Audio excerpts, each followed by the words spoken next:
죄인 되어서 영원한 심판과 형벌을 받아야 될 사람이 예수 그리스도께서 죽으시고 부활하신 것을 믿음으로 의로워진 사람이라면 믿음을 가진 연약한 사람들을 공동체 안에 지체로 받아줘야 되는데 그 약하다는 것 때문에 공동체 일원으로 받아주지 않는 사람들에 대한 이야기 오늘 비판하지 말라는 주제로 나오게 됩니다. 지금 14장은 연약한 자를 보완해줘라, 네가 담당해줘라 라는 의미로 지금 말씀을 하시는데 믿음으로 의로워진 그 누구도 비판해서는 안 된다는 겁니다. 믿음이 약하다고, 믿음이 아직 나약하다고 함부로 말하지 마라. 함부로 대하지 마라. 오늘 14장 1절을 그렇게 말합니다. 믿음이 연약한 자를 너희가 받되 공동체 일원으로 받되 그의 의견을 비판하지 말라. 그가 무슨 의사표현을 하면 그 사람이 어떤 생각을 말하면 무시하지 마라. 업신여기지 마라. 함부로 하지 마라. 왜 그래야 됩니까? 그 이유는 그 8절 이하에서 나옵니다. 주를 위하여 그 사람이 먹고 안 먹고를 결정하기 때문에 먹는 것도 주를 위하여 먹고 안 먹는 것도 주를 위하여 안 먹는 것이기 때문에 너 함부로 업신여기거나 비판하면 안 돼. 왜 우리가 그 약한 사람을 비판하고 업신여기면 안 됩니까? 그리스도께서 그 사람을 위해서 죽으셨고 그 사람을 위하여 부활하셨기 때문에 그냥 일반적인 한 사람으로 보면 안 된다는 겁니다. 주님이 그 사람을 위하여 오셨고 주님이 그 사람을 위하여 죽으셨고 주님이 그 사람을 위하여 부활하셨고 주님이 그 사람의 주인이 되시기 때문에 네가 이러쿵저러쿵 말하지 마라. 우리 예수 믿는 사람들이 가장 신경 써야 될 대목이 있다면 이런 부분입니다. 상대방을 함부로 말하는 겁니다. 함부로 비난합니다. 비판합니다. 업신여깁니다. 무시합니다. 굉장히 우리에게 엄하게 하시는 말씀. 15절 말씀 한번 보실까요? 뭐라 그러시나? 만일 음식으로 말미암아 네 형제가 근심하게 되면 이는 네가 사랑으로 행하지 아니함이라. 그리스도께서 대신하여 죽으신 형제를 내 음식으로 망하게 하지 말라. 내가 믿음이 약한 자를 업신여기고 함부로 하면 그 형제를 망하게 하는 것이다. 그 형제만 망하는 것이 아니라 나도 망하게 된다는 겁니다. 단순한 음식 먹고 안 먹고의 내용이 형제를 망하게 하고 자신을 망하게 할 수 있다는 겁니다. 얼마나 무서운 경고입니까?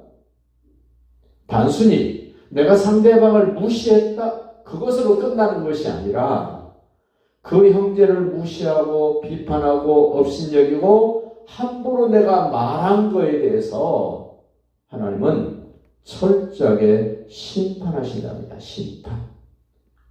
얼마나 엄격하게 하시는 거 보세요. 자, 2절 봅니다. 14장 2절.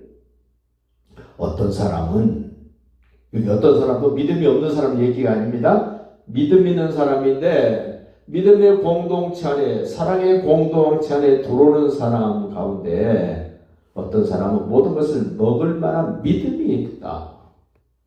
어떤 음식도 끓이지 않고 먹을 수 있다는 겁니다. 그런가 하면 믿음이 연약한 자는 채소만 먹느니라. 먹는 것, 교회 안에서 먹는 것만 시비거리가 안 돼도 은혜가 됩니다. 근데 꼭 먹는 걸로 시비가 됩니다. 시비가. 3절 보십시오. 먹는 자를 먹지 않는 자를 업신여기지 마라. 믿음이 좋아서 뭐든지 먹을 수 있는 사람이 믿음이 약해서 나 그거 안 먹어, 그거 못 먹어, 나 채소만 먹을 거야. 이런 사람 업신여기지 말라. 지금 1절에서는 비판하지 말라 그랬는데 3절에 와서는 업신여기지 말라. 그럼 동의어가 뭡니까? 비판하는 것과 업신여기는 것은 비슷한 의미다. 먹지 않는 자는 먹는 자를 비판하지 말라. 서로 먹는 사람은 먹지 않는 사람을 업신여기고 비판하고, 먹지 않는 사람은 먹는 사람을 비판하고 업신여기고, 그러면 그 공동체는 깨지는 겁니다. 그러면서 이 비판하는 문제를 4절에 가면은 그 사람의 주인이 누구긴데 네가 그 사람을 비판하냐. 자, 남의 하인을 비판하는 너는 누구냐? 누굽니까? 자기 주인이 누구냐는 거예요. 자기 주인이. 너는 누구의 주인이길래, 너는 누구의 하인이길래 그 남의 하인을 네가 왜 비판하냐. 네가 비판하는 그 하인이 서 있든 넘어져 있든 자기 주인에게 있다. 그 권세가. 먹는 것 더불어서 한 가지 더 나옵니다. 5절에. 어떤 사람은 이 날을 저 날보다 낮게 여기고 귀하게 여기고, 어떤 사람은 모든 날을 똑같이 여기나니 각각 자기 마음으로 확정할지니라. 우리가 어떤 절기가 돌아오면 우리 기독교인들도 우리는 부활주일이 최고야. 아니야. 고난주간이 최고야. 아니야. 성탄절이 최고야. 뭐 추수감사주일이 최고야. 뭐 어떤 날을 특별하게 어떤 날을 의미를 부여해가지고 이 날이 최고야라고 얘기한다면, 어떤 사람은 그날이 그날이고 그날이 그날이야. 만약에 그렇게 한다면 그것도 시비거리 삼지 마라. 업신여기지 말고 비판하지 말라. 왜 그럽니까? 왜 그러면 안 됩니까? 설명합니다. 6절 보십시오. 어떤 날을 중히 여기는 자도 주를 위하여 그 날을 중히 여기고 중요하게 여기고, 먹는 자도 주를 위하여 먹으니 이는 하나님께 감사함이 있다. 먹지 않는 자도 주를 위하여 먹지 아니하며 하나님께 감사하느니라. 우리는 아주 사소한 것, 아주 하찮은 것 가지고 큰 것을 놓치는 어리석은 말, 그 눈빛, 표정, 어떤 행동 조심해야 된다고 말씀을 합니다. 왜 우리가 상대방을 비판하면 안 됩니까? 오늘 비판한다, 업신여긴다, 뭐 이런 말이 계속 반복되어 오는 게 지금 14장 얘기예요. 먹는 문제, 우리 성찬 한번 생각해 보십시오. 바울이 고린도 교회에 편지를 써서 보낼 때 소위 노예로 있던, 남의 집 하인으로 있던 사람들은 할 일이 많아서 주인이 시키는 일을 다 하고 교회 공동체에 왔습니다. 근데 주인들은, 부자들은 할 일이 없으니까 일찍이 교회에 왔습니다. 근데 성찬을 다 준비해 놨습니다. 일찍 온 사람들이 성만찬 떡과 잔을 다 마셔버렸습니다. 주인이 시킨 일을 다 하고 온 하인들은 와서 보니까 성찬 떡이 없고 성찬 포도주가 없습니다. 그러면 서로가 어떻게 해야 됩니까? 상대방을 생각하고 사랑하고 배려해서 조금씩 먹고 남겨놨어야죠. 아니면 같이 했어야 되는데, 그 먹어버린 것을 주인들이 먹었습니다. 부자들이. 가난한 사람들이 와가지고 부자들을 비판하고 업신여깁니다. 또 먼저 와서 많이 먹어버렸던 부자들은 저 가난해가지고 일밖에 모르는 저것들하고 서로 비판합니다. 그러면 그 공동체 어떻게 됩니까? 존속될 수가 없다는 겁니다. 먹는 것과 더불어 어느 날을 귀하게 여기고 중요하게 여기는 건 좋은데 그보다 더 의미 있는 것을 생각해봐라. 7절 보십시오. 우리 중에, 여기 우리는 누굽니까? 믿음으로 의로워진 믿음이 약한 자, 믿음이 있어서 뭐든지 다 먹을 줄 아는 사람, 어떤 나를 대한 편견이 없는 사람, 우리 중에 누구든지 자기를 위하여 사는 자가 없다. 지금 이 바울이 물어보는 겁니다. 여러분, 먹는 것 그리고 먹지 않는 것 어떤 날에 대해서 옥신각신하고 있는데 여러분 자기를 위해서 사는 사람이 있습니까? 물었을 때 노마 고요의 공동체가 대답했을 겁니다. 아닙니다. 우리는 주를 위하여 사는 사람들입니다. 자기를 위하여 죽는 자가 있습니까? 물었더니 대답합니다. 자기를 위하여 죽는 자도 없습니다. 그러면 누구를 위하여 죽고 삽니까? 8절에 대답합니다. 우리가 살아도 주를 위하여 살고 죽어도 주를 위하여 죽나니 그러므로 사나 죽으나 우리가 주의 것입니다. 믿음이 약한 자도 나는 주님의 것입니다. 믿음이 강한 자도 나는 주님의 것입니다. 그렇다면 먹는 것 가지고 시비 걸면 안 됩니다. 상대방이 이런 생각을 말하고 저런 생각을 말할 때 그것을 비난하고 업신여기고 비판하면 안 됩니다.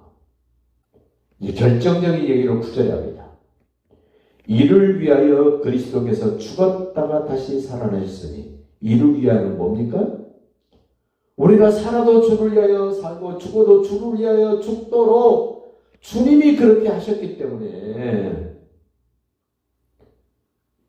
곧 죽은 자와 산 자의 주가 되려 하십니다. 내가 무시하고 업신여기는 그 사람의 주인이 누구냐는 거예요. 예수님이십니다. 또 믿음이 약한 자가 믿음이 강한 자를 비난하고 업신여기는데 그 주인이 누구냐는 겁니다.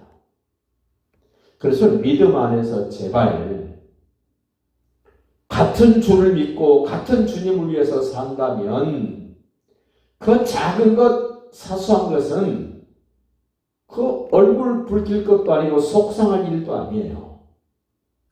지금까지 제가 목회하면서 보고 느끼는 것들이 이러한 것들이 얼마나 교회에서 분란이 되고 교회를 망가뜨리는 그런 일이 되는지 우리에게 경고합니다. 10절 보십시오. 네가 어찌하여 네 형제를 비판하느냐? 어찌하여 네 형제를 업신여기느냐? 지금 비판과 업신여김을 같은 동의어로 쓰고 있습니다. 우리가 다 하나님의 어디 선다고요? 심판대 앞에 선답니다. 믿음이 약한 자를 업신여기는 너도 심판대 앞에 서야 되고 믿음이 좋은 사람을 네가 비난하고 업신여긴 건 너도 심판대 앞에 서야 돼. 그때 우리가 생각해야 될 게 있습니다. 하나님의 심판대를 생각한다면 우리가 생각해요. 마태복음 12장 36절 37절 이렇게 말합니다. 네가 말한 그 말로 네가 정죄를 받을 것이다. 심판을 받을 것이다. 내가 말한 거에 대해서 업신여기 말한 것 때문에 비판하는 말한 것 때문에 함부로 말한 것 때문에 하나님의 심판대 앞에서 심판을 받을 것이다. 비판하는 말과 심판이라는 말은 좀 비슷한 개념으로 생각해 보셔야 돼요. 하나님은 최종적으로 결정하시는 분, 심판하시는 분이에요. 비판한다는 것은 상대방을 업신여기고 무시하는 겁니다. 이건 사단마귀가 좋아하는 겁니다. 우리 예수 믿는 사람들은 심판해서도 안 됩니다. 비판해서도 안 됩니다. 우리 예수 믿는 사람이 해야 될 것이 있는데 그건 판단하는 겁니다. 분별하는 겁니다. 판단을 부정적으로 말하는 분들이 많은데 판단은 옳고 그런 것을 분별하는 겁니다. 이단인지 정통인지를 판단해야 되죠. 오늘 교회 보고 자꾸 판단하지 말라고 그럽니다. 비판하지 말라고 가르쳐야 됩니다. 네 형제를 업신여기느냐? 네 형제를 비판하느냐? 우리가 다 하나님의 심판대 앞에 서리라. 그때 심판대 앞에 서면 내가 말한 것 때문에 심판을 받습니다. 내가 말한 것 때문에 하나님 나를 책망하실 것입니다. 그래서 11절에 그렇게 기록합니다. 기록되었으되 내가 살았노니 모든 무릎이 내게 꿇을 것이요 형제를, 믿음이 좋은 형제를 비판하는 너도 내 앞에 무릎을 꿇을 것이요, 연약한 자를 비난하고 비판했던 너도 내 앞에 무릎을 꿇을 것이다. 그리고 모든 혀가 하나님께 자백할 것이다.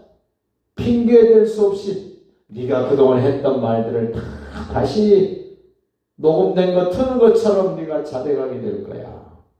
이때를 생각하면 우리는 함부로 말하면 안 됩니다. 되는 대로 말해도 안 됩니다. 성질 난다고 막 말해도 안 됩니다. 우리는 늘 하나님의 심판대 앞에를 생각해야 됩니다.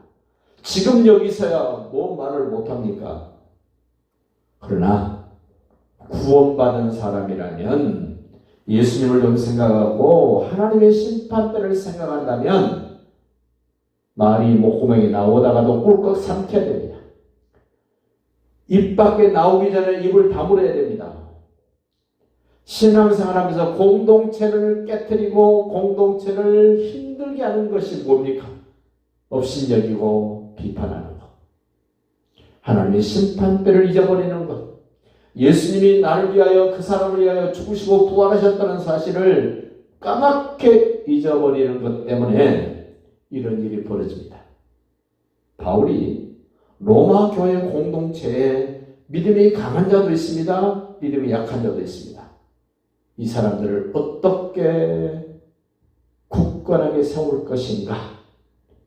믿음이 약한 자를 믿음이 좋은 사람들이 보듬어주고 보완해 줄 때, 그 사람들을 같은 공동체 일원으로 받아들일 때 건강한 공동체, 힘있는 공동체가 될 것을 확신하면서 우리도 이제부터라도 이 말씀을 기억하고 함부로 상대방을 업신여기거나 비판하는 말 이제 끝냅시다.